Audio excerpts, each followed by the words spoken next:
1.5 ವರ್ಷದ ಮಗುವಿನ ತಲೆ ಮೇಲೆ ತೆಂಗಿನಕಾಯಿ ಬೀಳುತ್ತೆ ಉಡುಪಿಯಲ್ಲಿ.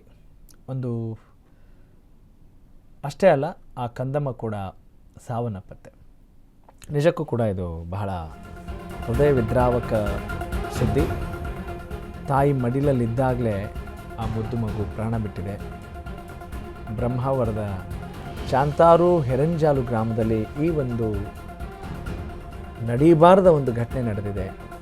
ಮಡಿಲಲ್ಲಿ ಮಲಗಿಸಿಕೊಂಡು ಹಾಲು ಉಣಿಸ್ತಾ ಇದ್ದಂಥ ತಾಯಿ ದುಃಖ ನಿಜಕ್ಕೂ ಕೂಡ ನಾವು ಊಹೆ ಮಾಡ್ಕೊಳ್ಳೋಕ್ಕೂ ಚಾನ್ಸೇ ಇಲ್ಲ,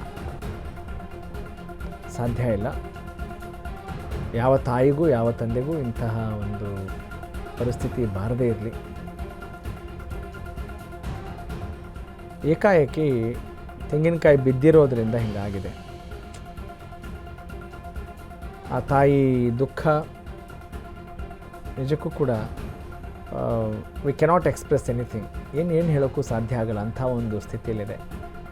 ವೈದ್ಯರ ತುರ್ತು ಶಸ್ತ್ರಚಿಕಿತ್ಸೆ ಆಯಿತು, ಆದರೆ ಏನು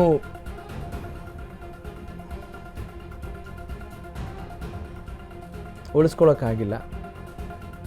1.5 ವರ್ಷದ ಪುಟ್ಟ ಕಂದಮ್ಮ ಕೊನೆ ಹೆಸರು ಹೇಳಿದೆ.